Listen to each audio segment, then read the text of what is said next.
Hello there, Michelle Short here for Pink Fresh Studio. Today I'm creating two-tone florals. So let's get started. I'm using the beautiful new Bloomsmith Floral Suite today, so there is the die set and the coordinating stencils. I'm starting off with the stenciling. So I have placed my first stencil from the Bloomsmith Floral stencil set onto a panel of white cardstock that's held down onto my craft mat with some low tack tape. I'm then adhering down the stencil on top with more low tack tape. I do reuse this tape multiple times so it doesn't go to waste, even though it looks like I'm using a lot.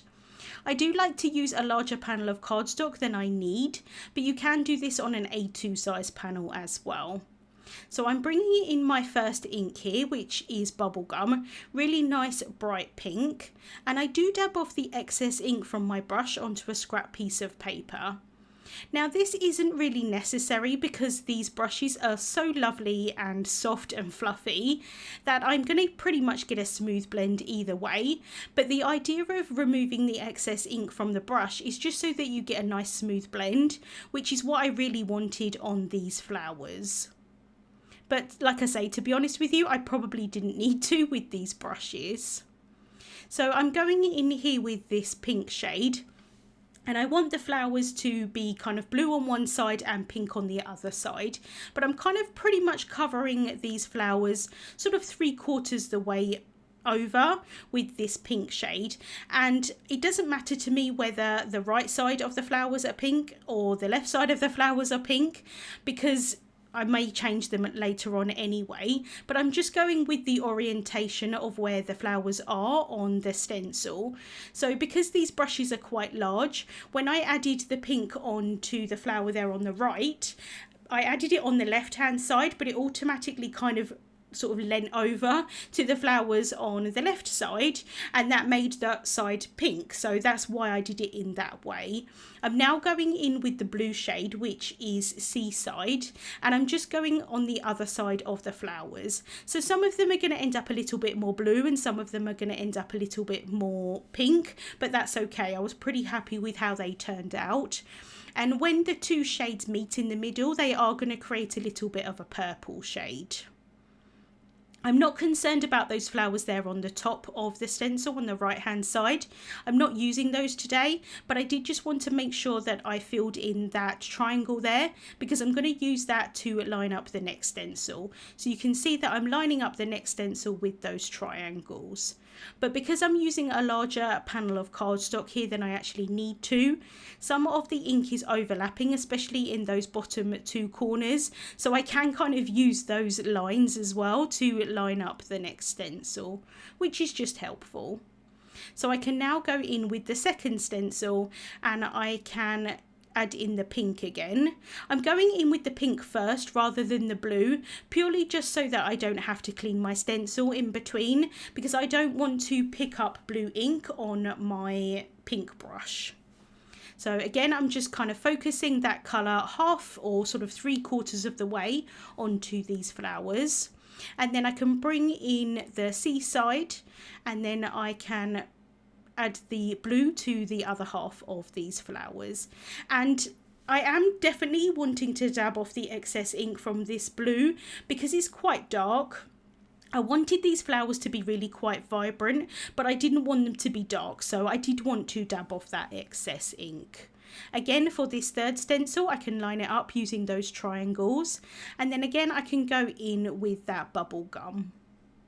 And this stencil fills in the back layer of the petals for this flower here at the top, and then also the flower centres. So I'm just going in, adding that pink there towards the right hand side of that flower. And then for the blue, I'm using this for the other side of the flower here, this petal, but then I'm also just going to use it for these flower centres. I did think about maybe adding a little bit of pink into this flower here, but I thought it was quite nice just with the blue. So I can now bring in that last stencil, and this is going to colour in the stems and the leaves. Again, I wanted a two-tone look here, so I'm going in with Grassy Knoll first, again using the 1-inch blending brush. And I'm not really honestly too concerned about where I'm adding this green into these stems.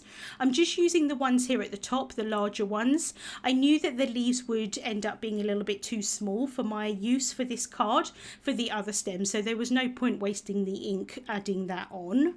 I can now go in with the second shade, which is Mermaid Cove, and this is an aqua shade, and the green and the aqua are just going to blend really nicely together and kind of create like a third tone.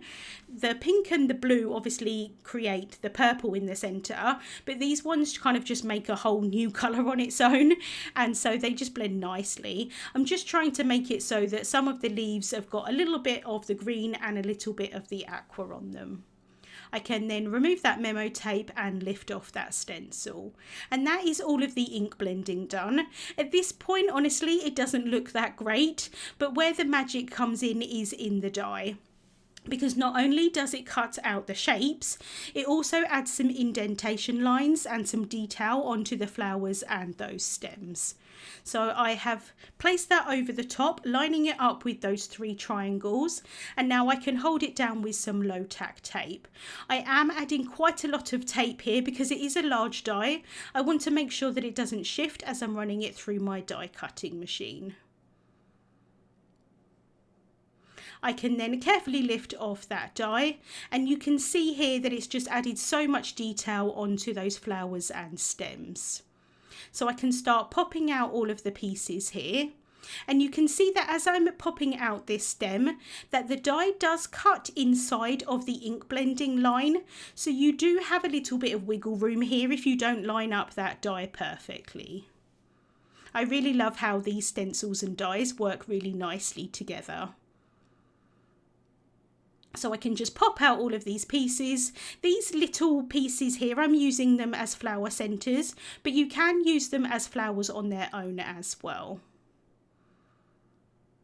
So I can just finish off by popping out this last stem here. I can then work on my sentiment. So I'm taking the Room for Joy Suite. I've got the stamp set here and also the coordinating die set. And I'm going to stamp the sentiment that reads, "Your kindness means more than you know," onto some more black cardstock. So I've placed that into my mini Misty, and I'm going to ink up the stamp using Versamark ink. This is a clear sticky ink so that when I add the embossing powder on top, it's going to stick to it. I do prefer when using Versamark ink, especially on sentiments, that I only stamp it once. I don't really like to re-stamp it. So I am just taking my time here to ink this up as best as possible. And then I do also take my time to press that down. I'm not pressing down hard here, but because this is a large sentiment, I just want to make sure that I get a really nice impression with that ink. The reason I don't like to double stamp is that, especially with sentiments with thin lines, I do find that sometimes the lines get a little bit too thick with this ink, and so I don't want them to be like that. I want the sentiment lines to be how they're supposed to be intended to be. So I can then apply some detail white embossing powder, and I do like to apply this a few times, tap off the excess, just to make sure that I get really nice coverage of that powder. I'm then going to heat set that with my heat tool, and I do like to heat set from the front and the back of the cardstock. This tends to prevent warping of the cardstock, but also make sure that I don't overheat that powder.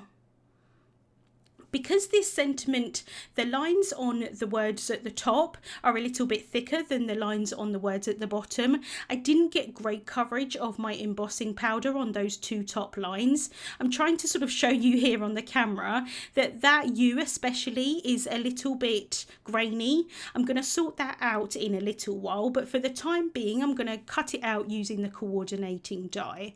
So I'm just placing that over the top, holding it down with some low tack tape. I apologise for my head getting in the way a little bit there, but I just wanted to make sure that I didn't overlap the embossing powder with the tape, because although this tape is low tack, I just wanted to make sure that it didn't accidentally kind of peel off any of that embossing powder after I've run that through my die cutting machine. So now I can work on my card itself. I've got all of my elements ready to go. I've taken a A2 sized black card base. I'm just adding some temporary adhesive onto the inside just to hold it down while I work on the front of the card. I just find that a little bit easier sometimes.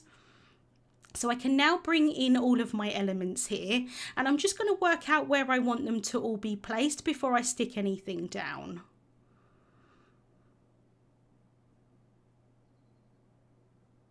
So I'm pretty happy with how that looks. So I can now bring in the stems, and I just want the leaves off of these stems rather than the stems themselves. Although I think these flowers look really nice on the stems, I just wanted to do something a little bit different today and kind of create an arrangement with the flowers and the leaves rather than the stems. So I'm just cutting those off. It does mean that my flowers do kind of look a little bit like they're floating in air, but I do also like how it looked in the end, and I feel a little bit like the sentiment does ground them a little bit. So I'm adding some precision clear craft glue onto the back of the leaves, and I like to just add the glue sort of towards the base of the leaves and leave it without glue at the top. Although I am adding these down flat, I do think it makes it so that they're not completely flat, if that makes sense. So it just gives a little bit of movement onto these leaves. And I have decanted my glue into a different bottle. That's just because I find that those kind of thinner tubes, I find them a little bit difficult to press. So I've decanted it into like a wider kind of bottle there. Just wanted to mention that. I did end up doing another set of stems to add some more leaves onto this, although I think I had enough. A lot of them had a lot of the aqua colour onto them, and I wanted to have some of them be a little bit more green and some of them be a little bit more aqua. So that's why I just did a separate set off camera. So I'm just fiddling around here, getting these leaves exactly where I want them to be. And at this point I decided that it was probably better for me to start adhering down my flowers. So I've got those flower centres there. I'm adding some thin foam tape onto the back of that, and then I can pop that down onto the base layer of the flower. I'm using thin foam tape here. Because I'm using 2 layers of foam tape, I didn't want the card to end up being too bulky, so I do prefer using the thinner profile foam tape for this. Just making sure that those leaves are really well stuck down before I adhere the flower on top. And I really love how the colours of the flowers and the leaves really pop from that black card base. I did do a little bit of experimenting to make sure that I liked how these flowers were going to turn out before I started filming. And for this flower centre here, I found that the one that I did off camera was just a little bit sharper in the stenciling, so I decided to use that today, but I wanted to mention it in case you wonder why it does look a little bit different. I actually prefer how I did the kind of ink blending on the second one, but this one was a little bit crisper, so I decided to use that one today. I've added foam tape onto the right hand side and then a little bit of tape runner onto the left hand side, just because it's going to overlap the other flower. So I can just place that down really lightly to start with. I'm then going to bring in the sentiment because that's going to help me figure out where I want this flower to be placed. So I am just going to move that a little bit lower. And then once I'm happy with the placement, I can press that down. And then I can add the flower centre onto this smaller flower here. I'm just trying to rotate the flower centres and the flowers themselves so that the flower centre, kind of where the blue is on the flower centre, is the pink on the base layer. Ideally, I would like it to be like that, but I do think that they look nice either way. But it just adds a little bit extra kind of touch onto the card by doing it sort of opposite. So I've added some more thin foam tape onto the back of that flower and then just popping that down in place. Again, using that sentiment as a guide. And then I can finish off by adding the last 2 leaves. And I realised because I added that foam tape underneath that flower this time, I did need to cut those leaves down a little bit shorter so I can pop those underneath. And then I can just finish off with this last leaf here. I have then die cut the sentiment another 2 times from black cardstock.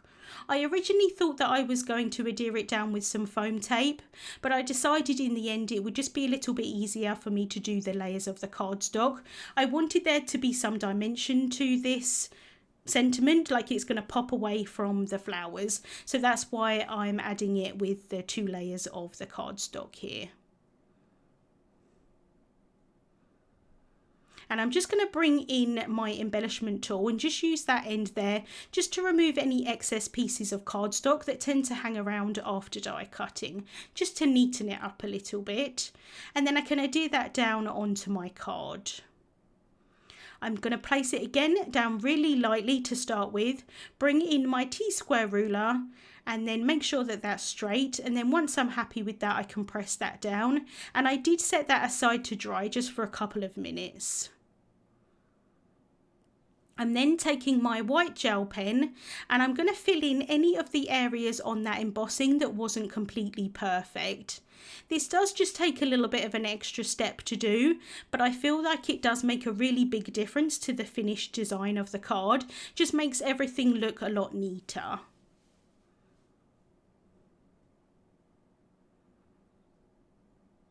And then I can finish off by adding some iridescent dewdrops. So I'm adding some small dabs of glue. And then I can pick up the dewdrops with my embellishment tool and pop those in place. And you can see that that glue does go on white to start with, but as it dries, it does dry clear. And I feel like with these iridescent dewdrops that they really kind of show all the iridescence to them, especially on that black card base. So I can just finish off with this last one here at the top.